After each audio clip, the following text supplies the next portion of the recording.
¿Cuáles son las implicaciones de ser creados a imagen y semejanza de Dios? ¿Qué significa ser creado a imagen y semejanza de Dios? Hay muchos argumentos para compartir, sin embargo, unos pocos nada más para desarrollar el tema. En primer lugar, Dios es un Dios vivo.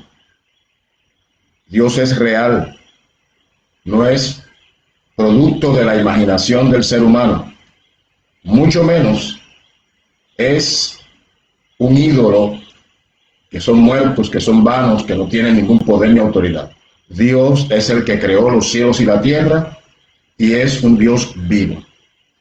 Cuando creó al ser humano, nos dio vida. Si uno va a Génesis capítulo 1, el verso 26, dice la Biblia de la siguiente manera: entonces dijo Dios, hagamos al hombre a nuestra imagen, conforme a nuestra semejanza, y señoree en los peces del mar, en las aves de los cielos, en las bestias, en toda la tierra y en todo animal que se arrastra sobre la tierra. La segunda narrativa que aparece en Génesis con relación a la creación del ser humano, en el capítulo 2, en el verso 7, dice: entonces Jehová Dios formó al hombre del polvo de la tierra y sopló en su nariz aliento de vida, y fue el hombre un ser viviente. ¿Qué significa ser hecho a imagen y semejanza de Dios? Dije que en primer lugar que Dios es un ser vivo y real, y al crearnos infundió en cada uno de nosotros su espíritu, aliento de vida, y nos hizo seres vivos, al igual que Dios es vivo. Es interesante que en el Génesis se dice que Dios tomó del polvo de la tierra y creó al hombre. En otras palabras, hizo un muñeco de barro y posteriormente sopló aliento de vida en su nariz. El aliento de vida, el espíritu, el soplo, hizo que el ser humano se convirtiera en un alma, un ánima viviente, un ser viviente, que en términos de implicaciones, al igual que Dios es Dios tripartito, es uno, es tres, Padre, Hijo y Espíritu Santo, según se relata en la Biblia.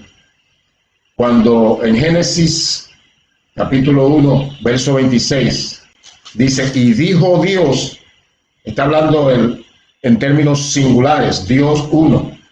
Sin embargo, cuando dice, hagamos al hombre, da la implicación, y los eruditos piensan que allí se hace alusión a la Trinidad. Hagamos al hombre a nuestra imagen y semejanza. Dios es un Dios vivo y creó al ser humano con alma, cuerpo y espíritu. Hizo del polvo un muñeco y luego sopló aliento de vida y puso el alma y el espíritu dentro de ese ser humano, dentro de Adán.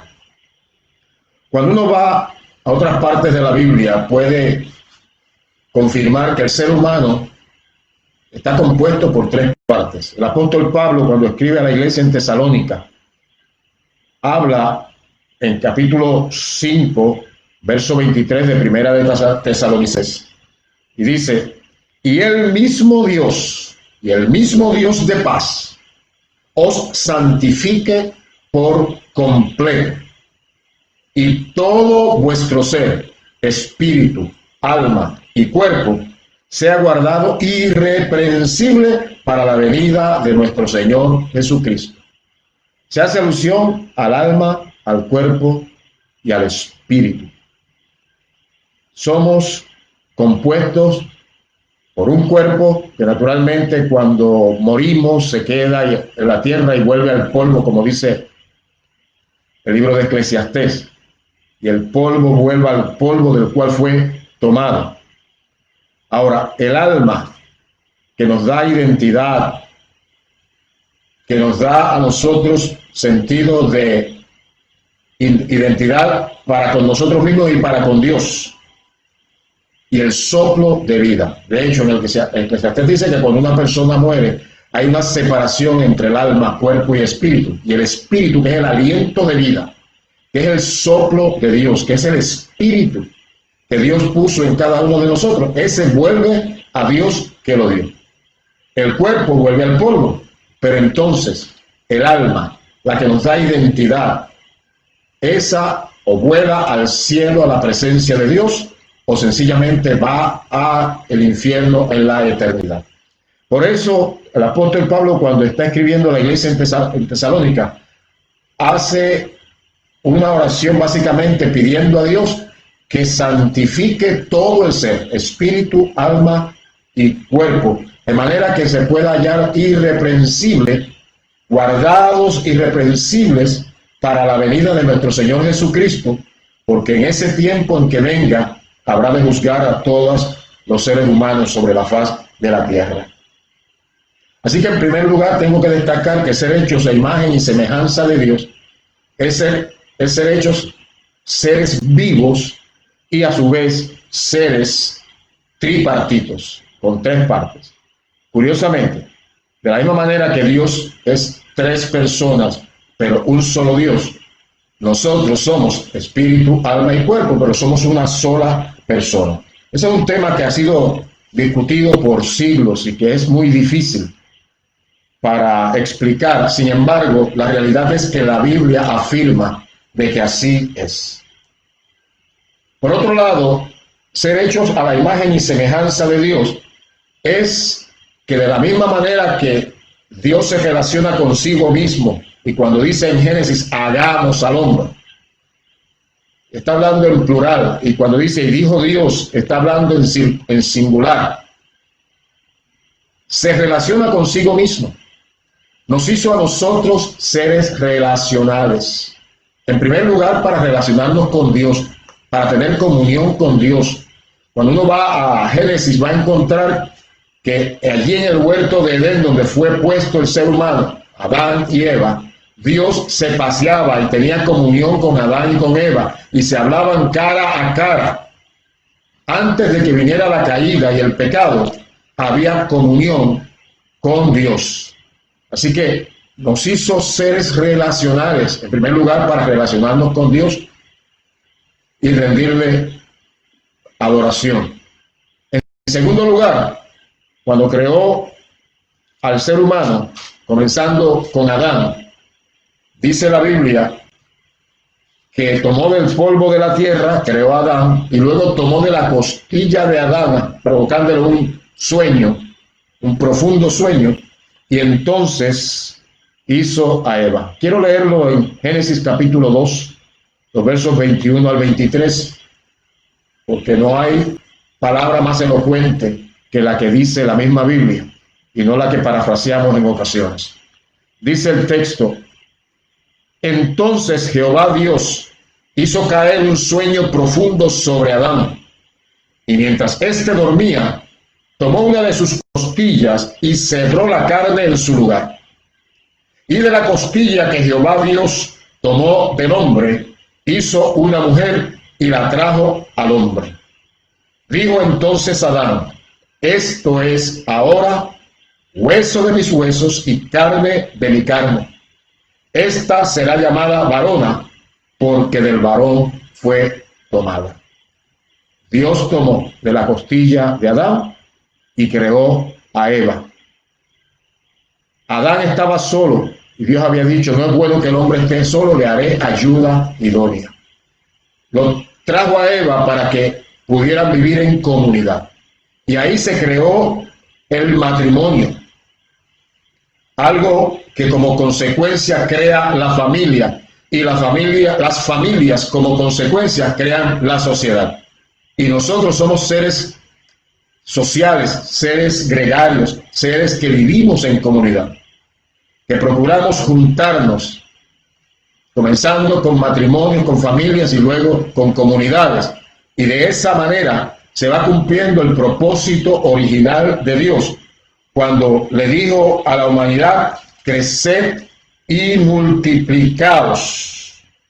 Dice la Biblia, Génesis 1, 27 y 28, y creó Dios al hombre a su imagen, a imagen de Dios lo creó, varón y hembra los creó, y los bendijo Dios, y les dijo: fructificad y multiplicaos, llenad la tierra y sojuzgadla, y señoread de los peces del mar, en las aves de los cielos, y en todas las bestias que se mueven sobre la tierra.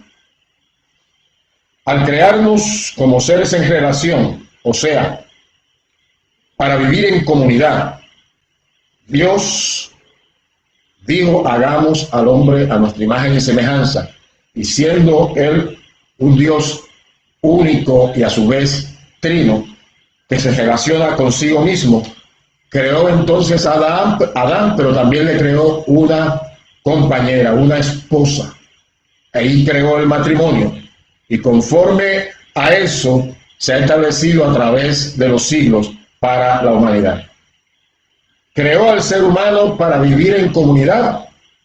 Siendo individuo, añadió a Eva, y dice la Biblia que Dios creó al hombre y a la mujer y lo hizo a su imagen y semejanza. Varón y hembra los creó y le dio instrucciones concretas: fructificad y multiplicaos y llenad la tierra. Y luego digo: señoread, juzgadla y señoreadla, o sea, gobiernenla, dominen la creación natural. Cuando creó a la familia de esta manera Dios, y dio autoridad para multiplicarse, y dio la capacidad de ser creativos, co-creadores juntamente con Dios, para podernos multiplicar, la instrucción era llenar toda la tierra. No hay otra manera de llenar la tierra a menos que sea una relación de matrimonio, de familia y de multiplicarse. Así que Dios nos creó a su imagen y semejanza, en primer lugar como seres vivos, al igual que Dios es un Dios vivo. En segundo lugar, nos creó a nosotros para ser seres en relación primeramente con Él como Dios santo, y también para relacionarnos entre nosotros los seres humanos, y creó el matrimonio y creó la familia. Como consecuencia, creó la sociedad. Somos también, según la imagen y semejanza de Dios, eternos. Dios es el eterno, Dios es eterno. Y eso es importante que lo tomemos en cuenta. No tiene principio, no tiene fin. Y aunque en el caso de nosotros, los seres humanos, se dio origen allí en el huerto de Edén, en el Génesis, en el principio, en el comienzo de las cosas naturales, Dios es eterno e hizo que nosotros, los seres humanos, recibiéramos eternidad.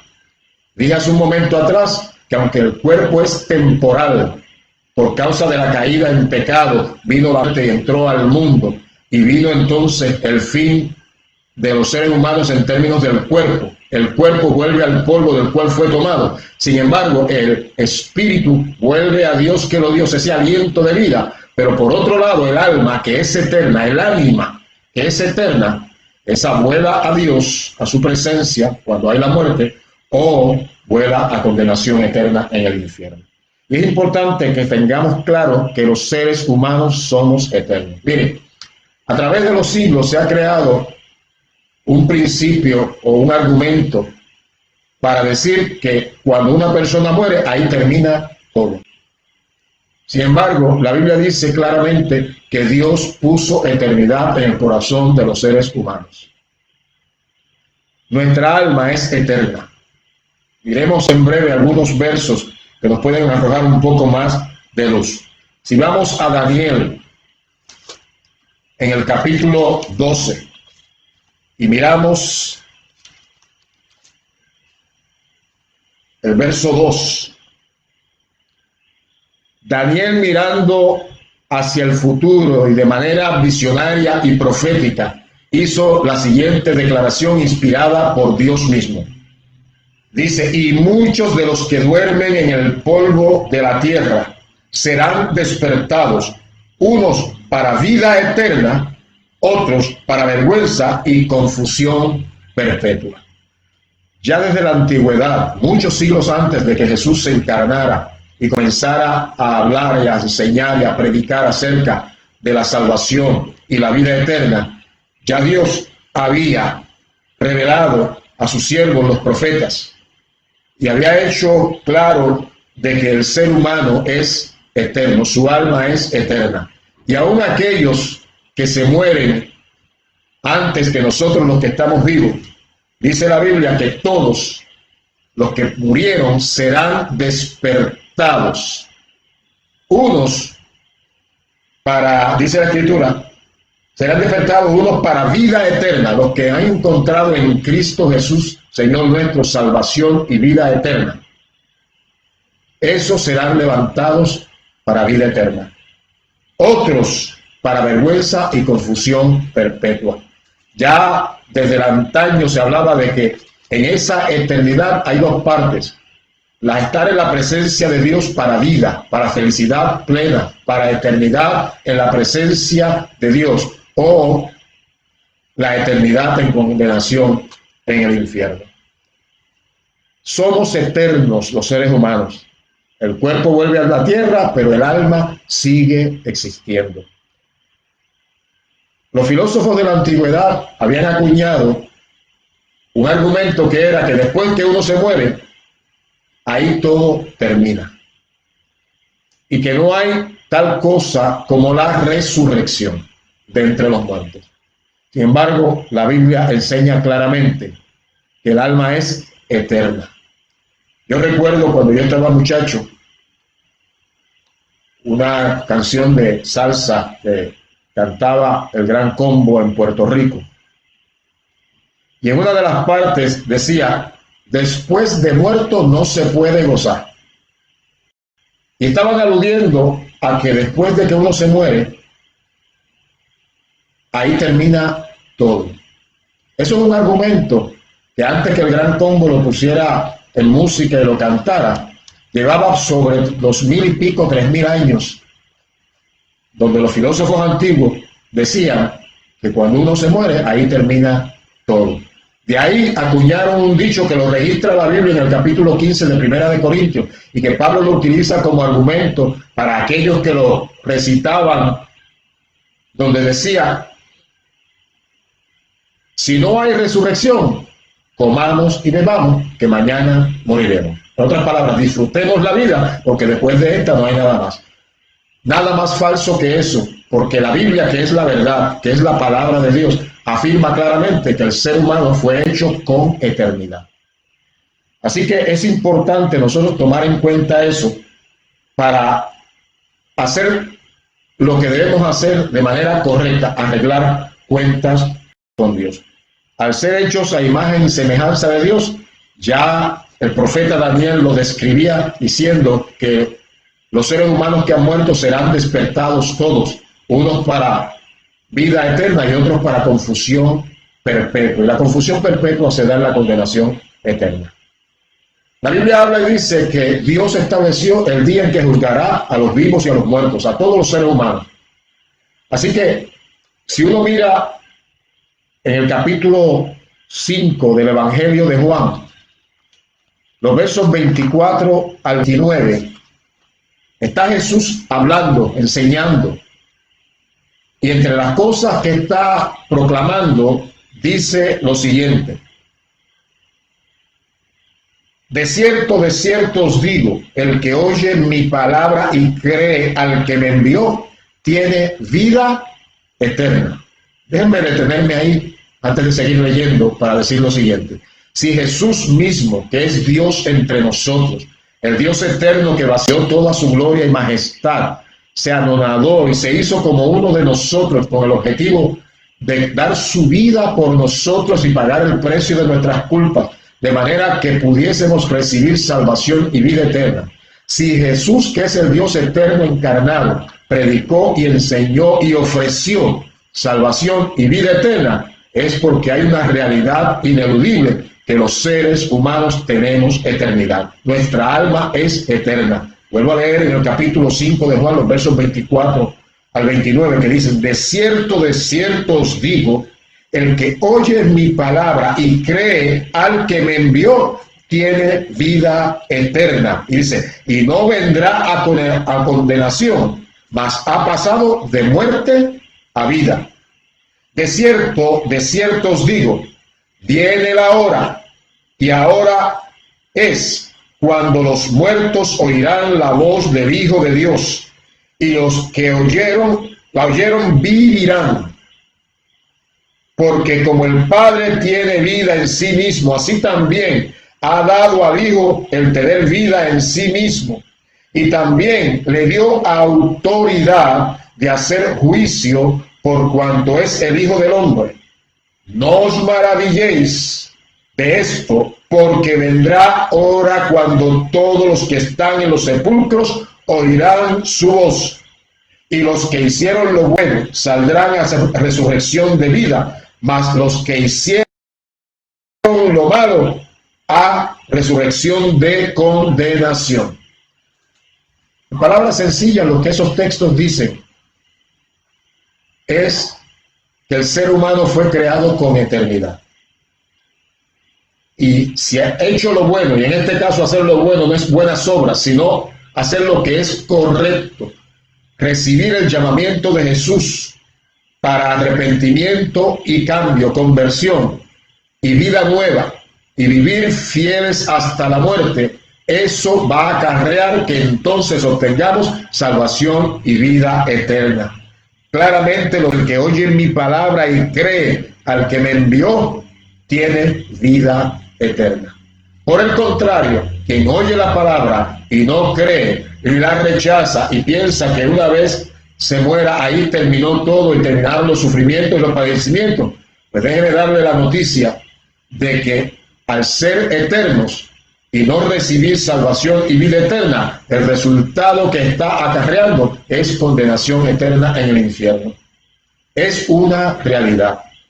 Algunos no quieren hablar de esto y quieren adornar el mensaje de la palabra. Sin embargo, en este asunto de este tipo de mensajes se nos va la vida, o para salvación y vida eterna o para condenación eterna. Y es importante que cumplamos la responsabilidad de decir que al ser hechos a imagen y semejanza de Dios, tenemos eternidad, y es importante que nosotros decidamos mientras estamos en vida dónde la vamos a pasar. Si con Cristo en el cielo, teniendo vida eterna, o si en condenación en el infierno, que fue hecho para Satanás y los seres angélicos caídos. Sin embargo, aquellos que no responden a Dios, sencillamente están dominados y guiados por el maligno y van a acarrear su misma suerte, la condenación en el infierno. Dios nos creó también para que podamos responder, que podamos rendir cuentas. Él pagará a cada uno según nosotros hayamos hecho estando en vida. Por otro lado, la imagen y semejanza de Dios. Y quiero recapitular para que tengamos claro por dónde vamos. En primer lugar, somos seres vivos, al igual que Dios es ser vivo. Segundo, somos seres en relación. Ahí Dios creó el matrimonio, la familia y la sociedad. Y en tercer lugar, somos seres eternos, al igual que Dios. La única diferencia en ese asunto de eternidad con relación a Dios y nosotros es que Dios es santo y nosotros fallamos y somos pecadores. Por eso tenemos que rendirle cuentas.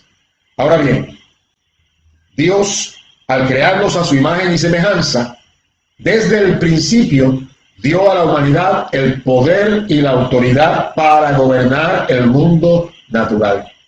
Y eso también es importante que lo tomemos en cuenta, porque todos los que hemos sido llamados por el Señor y hemos respondido creyendo, y hemos pasado de la muerte a la vida, de la condenación a la salvación, de estar bajo el poder y dominio del maligno para ahora estar bajo el señorío y gobierno de Cristo, su reino. Nosotros los creyentes en Jesús hemos sido capacitados con la misma autoridad espiritual para gobernar que recibió Adán y Eva antes de la caída en pecado. Mire lo que dice la Escritura. En el Salmo, en el Génesis primeramente, en el capítulo 1, dice el texto base que utilizamos, uno de los textos bases que utilizamos. Entonces dijo Dios, hagamos al hombre a nuestra imagen y semejanza, conforme a nuestra semejanza, y señoree en los peces del mar, en las aves de los cielos, en las bestias de toda la tierra y en todo animal. Y más adelante se reafirma esa capacidad para gobernar el mundo natural. La palabra señorear significa tener dominio, control, imperio, señorío, gobierno sobre todas las demás cosas. Solamente a los seres humanos se les dio la capacidad de sojuzgar y gobernar la creación. No fue a los animales, solamente a los seres humanos, porque fuimos creados a imagen y semejanza de Dios. Ese asunto de gobernar aquí en la tierra, de gobernar el mundo natural, está descrito también en otras partes de la Escritura, en muchas partes. Sin embargo, solamente le leo algunas para enfatizar este punto en particular. En el Salmo 115, el verso 16 en particular, dice algo que cuando uno a veces lo lee le pasa muy rápido por encima y no lo toma en cuenta. Sin embargo, hace alusión a ese gobierno del ser humano en la faz de la tierra. Mire lo que dice el Salmo 115, verso 16. Los cielos son los cielos de Jehová. Los cielos es esa habitación celestial, ese reino invisible en el cual Dios gobierna. Eso Dios se lo reservó para sí. Pero dice el texto, los cielos son los cielos de Jehová y ha dado la tierra a los hijos de los hombres. Cuando leímos en Génesis que Dios dio la capacidad para señorear sobre los peces del mar, sobre las aves de los cielos, sobre todo lo que está sobre la faz de la tierra, esa capacidad de gobernar se enfatiza aquí cuando dice que dio la tierra a los hijos de los hombres. Sin embargo, Dios se reservó el gobernar los cielos. Cuando el ser humano cayó en pecado, cuando Adán y Eva fallaron, y así el pecado pasó a toda la humanidad, y como consecuencia vino la muerte, y vino la maldición, y vinieron todos los demás males que conocemos. En ese instante, la capacidad y la autoridad dada al ser humano para gobernar fue traspasada a aquel que engañó a Eva y a Adán, Satanás. Fue esa autoridad entregada a él para gobernar todos los reinos o gobiernos de la tierra. Cuando Jesús estuvo en carne, una vez fue lleno del Espíritu Santo y fue impulsado por el Espíritu al desierto. Allí Satanás vino para tentarle. Y mientras procuraba tentarle, hubo un momento en particular que le ofreció todos los reinos, todos los gobiernos de la tierra y toda la riqueza y gloria de ellos.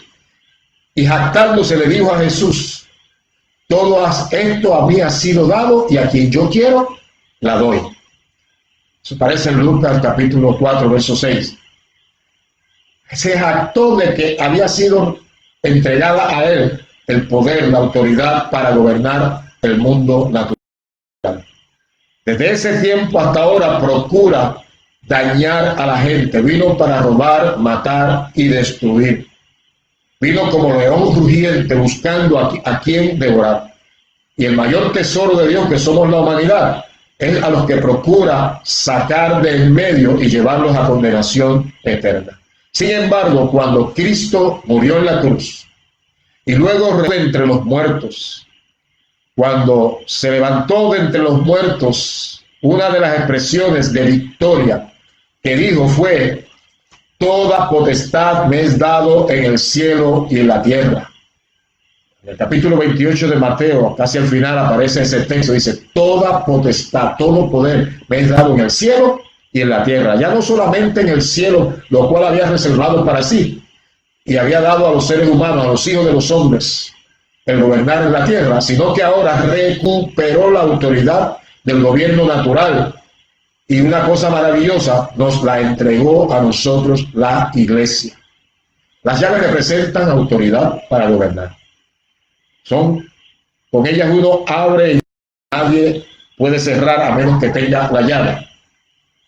Y cierra y nadie la puede abrir a menos que tenga la llave. Pues es a la iglesia, al pueblo de Dios, a los llamados al arrepentimiento y conversión, y que hemos respondido recibiendo a Jesús como Salvador y Señor, que hemos sido entonces capacitados nuevamente a la usanza de Adán antes de caer en pecado, para gobernar la creación natural y también para tener autoridad y poder sobre el mundo natural, sobrenatural, invisible, sobre el mundo y el reino de las tinieblas. En el Salmo 8, versos 4 al 8, se describe también ese poder y autoridad para gobernar el mundo natural. Permítanme leerlo directamente de la Biblia. Versos 4 al 8 dice de la siguiente manera: digo, ¿qué es el hombre para que tengas de él memoria? Y el Hijo del Hombre para que lo visites. Le has hecho poco menor que los ángeles, y lo coronaste de gloria y de honra. Le hiciste señorear, gobernar sobre las obras de tus manos. Todo lo pusiste debajo de sus pies, ovejas y bueyes, todo ello.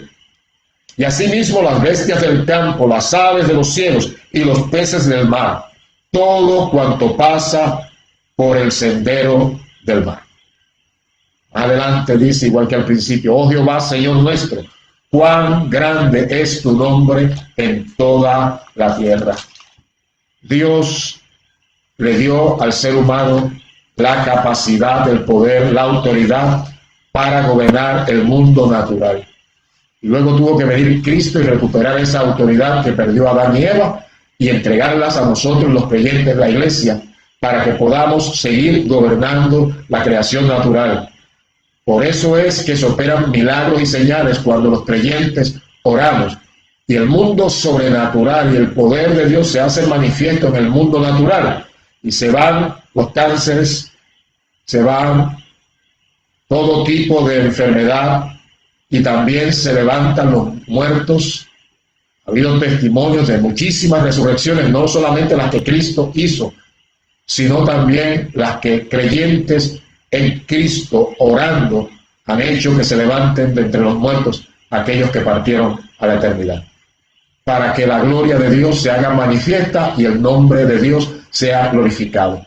Así que ha sido dado poder y autoridad para gobernar desde el mundo espiritual, el mundo natural. Por otro lado, y para finalizar, al ser creados a imagen y semejanza de Dios, y tener autoridad y poder para gobernar no solamente el mundo natural visible, sino el mundo sobrenatural visible. Aunque hay muchísimos textos de la Escritura, les leo uno. Dice la Biblia en Santiago, en el capítulo 4, el verso 7, someteos pues a Dios, resistid al diablo y huirá de vosotros. El maligno que engañó a Adán y a Eva, y que ha engañado a la humanidad y la sigue engañando, porque la humanidad, en lugar de volverse a Dios para recibir revelación, liberación, salvación, vida eterna, se alejan cada vez más de Dios y el maligno les cautiva, les domina.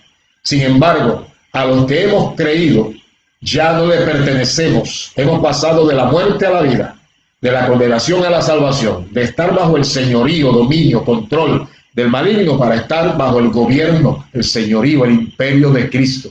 Pertenecemos al reino de Dios. Por eso es que podemos tener autoridad y el maligno tiene que en el nombre de Jesús salir y huir de nosotros. Pero hay una premisa en ese texto que leímos en Santiago capítulo 4, verso 7. Primeramente tenemos que estar sometidos a Dios. Nadie que esté fuera del señorío de Cristo, nadie que esté fuera del Señor tiene autoridad sobre el mal. Por eso es importante venir al Señor y permanecer en el Señor, porque estando en Cristo entonces hemos sido capacitados, dotados de poder espiritual y autoridad espiritual para tener dominio sobre las fuerzas del mal. Tengo que decir que el poder de Dios se hace manifiesto cuando en el nombre de Jesús hacemos una declaración y se opera entonces la autoridad con que fuimos investidos. Y la autoridad espiritual no es otra cosa que el derecho legal para usar el poder de Dios. Nadie que no tenga a Dios en su corazón está autorizado para usar el nombre de Jesús y que como consecuencia se operen milagros y señales. Cualquier otro tipo de milagro o señal que no viene de parte de Dios y es hecho en el nombre de Jesús, viene de parte de Satanás y sus ejércitos, porque déjenme decirles que hay milagros de origen satánico y los utiliza para engañar a la humanidad y seguir arrastrándoles al mal y a la condenación. Someteos pues a Dios, resistid al diablo y os huirá. Fuimos creados a imagen y semejanza de Dios. Y eso nos capacita para nosotros responder al llamado de Dios, porque los animales no pueden responder ni tienen tampoco el derecho a eso. Sin embargo, nosotros los seres humanos, la corona de la creación, siendo hechos a imagen y semejanza de Dios, Dios está interesado en liberarnos, en rescatarnos, en salvarnos, en darnos vida eterna.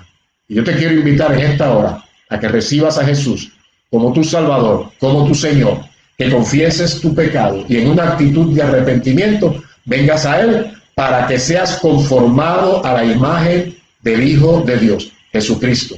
El propósito original de Dios, de que fuésemos hechos a imagen y semejanza de Dios, sigue en pie, sigue activo. Dios quiere conformarnos a la imagen de su amado Hijo Jesús y para ello tenemos que recibirle como nuestro Salvador y Señor. Te invito a orar.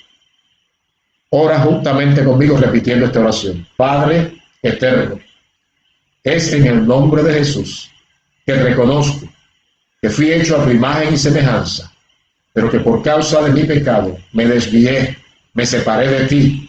Te pido perdón, me arrepiento de todo corazón y pido en el nombre de Jesús que me liberes del pecado, me perdones, me restaures en una relación contigo y así, Señor, me des salvación y vida eterna.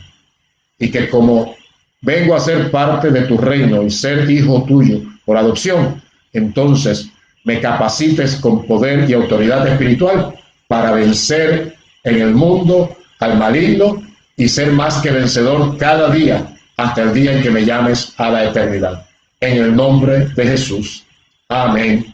Amén. Soy el pastor Juan Emilio Morales Dávila y me honro en pastorear la Iglesia Cristiana Discípulos de Cristo en la comunidad Juan Sánchez en Bayamón, Puerto Rico.